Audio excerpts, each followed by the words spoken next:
মহারাজা কৃষ্ণচন্দ্র নাকি দেশদ্রোহী ছিলেন, তাই কি? সক্রিয় ছিলাম না পলিটিক্সে, কিন্তু সজাগ ছিলাম। যেরকম দেশে কি হচ্ছে কেউ জানে না এরকম কেউ নেই, আজকে কেউ বোকা নয়, সবাই সব জানে, কিন্তু উৎপাত দাঙ্গার ভয় কেউ মুখ খোলে না। তো সেই জন্যে আমি এই প্ল্যাটফর্মে এসেছি, যার স্বচ্ছ একটা ইমেজ আছে এবং কোনো স্ক্যান্ডাল নেই। তো সেইখানে দাঁড়িয়ে আমি এইটুকুই বলবো যে আজকে আমাদের সমাজ যেখানে নেমে গেছে, সেখানে কত লোক, আমি যে প্রচারে যাচ্ছি, কত লোক কত রকম বলছেন, আমাদের মানে এটা আমার সত্যি খুব কষ্ট হয় ওদের দেখে, যে তাদের ন্যায্য রাইট তারা পাচ্ছেন না। কেউ ডিএ পাচ্ছেন না, ছেলেরা চাকরি পাচ্ছেন না, মায়েদের অসহায় অবস্থা, ছেলেরা বাইরে চলে যাচ্ছেন, শুধু তাই নয় ঘর বাড়িও পাচ্ছেন না, কিন্তু তারা জানেনই না যে তাদের নামে বাড়ি ঘরদোর অ্যালটমেন্ট হয়ে গেছে, কিন্তু তাও পাচ্ছেন না। তো সেটা খুব লজ্জার ব্যাপার বাংলার পক্ষে, নদিয়ার পক্ষে। এবং আরেকটাও কথা আমি যেটা দেখলাম, যে দেখুন এখানে অনেক সমস্যা আছে, যদি সেই বেসিক সমস্যাগুলো না মেটানো যায় উন্নয়নটা হবে কি করে? এসেছেন গেছেন, কিন্তু নিজেদের স্বার্থে তারা কাজ করেছেন। কিন্তু আমার এখানে কোনো পাওনা নেই, আমি যে ফ্যামিলি থেকে আসছি তারা কিন্তু লোকের সেবাই করেছেন। সেই হিসেবে আমাকে যদি আপনারা একটা চান্স দেন, আমি কাজ করে দেখাতে চাই, বেশি কথায় আমি যেতে চাই না।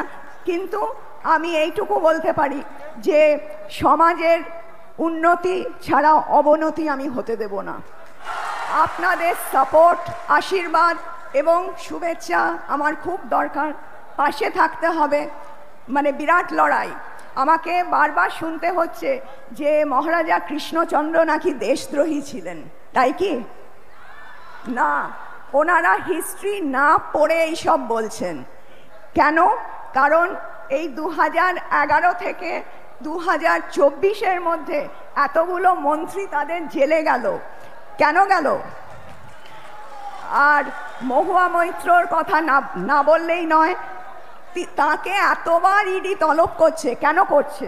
সেই সব কোয়েশ্চেন এড়াতে আমার ওপর এই অ্যাটাকগুলো আসছে। আর কোনো কিছু আমার সম্বন্ধে পাচ্ছে না। 250-300 বছর আগে তখনকার কি পরিপ্রেক্ষিতে উনি কি করেছেন, বা তখন কি রকম সিনারিও ছিল, তখন ওনারা কি করেছেন। দেখুন তখন তো নেশন বলে কিছু ছিল না, কান্ট্রি বলে কিছু ছিল না, তখন এক একজন রাজার এক একটা কিংডম ছিল। তো তারা চেষ্টা করবে না নিজেদের রাজত্বকে বাঁচাতে, নিজেদের মা বোনেদের বাঁচাতে? আর সিরাজউদ্দৌলাও তো বহিরাগত ছিলেন, তো উনি তো বাংলাও বলতে পারতেন না, তো তাকে নিয়ে আজকে এত মাথামাথি। কিন্তু দেশের লোক যে কৃষ্ণনগরের একটা মাথা হয়েছিলেন, কৃষ্ণনগরের এত উন্নয়ন করেছেন, আমি আমার ফ্যামিলি বলে বলছি না, কিন্তু এটাই সত্যি, ইতিহাস তাই বলছে। তাকে নাবিয়ে কি লাভ হবে? ভোট বাড়বে কি? বাড়বে না, বরং এটা একটা কুরুচির পরিচয়। আর একটাও কথা আমি যেটা বলতে চাই, মহুয়া মৈত্র আমাকে অনেক রকম বলছে, আমার নাকি শ্বাসকষ্ট হচ্ছে, আমার নাকি এই প্রবলেম, আমার নাকি ওই প্রবলেম। তাহলে মানুষ জানবে না আমি তো জীবিত, আমার তো কি আছে না আছে সবাই দেখছে। তো এই সব মিথ্যে কথা বলে কিন্তু মানুষের কাছে সত্যি দাঁড়ানো যায় না, চোখ নেবে যাবে। তো আমি আপনাদের কাছে এসেছি সেইটাই যেন আর না হয়, এবং আমি যেন আপনাদের সব প্রবলেমের কথা লোকসভায় তুলে ধরতে পারি, এবং মোদিজির আশীর্বাদ আমার সঙ্গে আছে, এবং সেটা যেন নদিয়ার উন্নয়নে কাজে লাগে। অনেক ধন্যবাদ।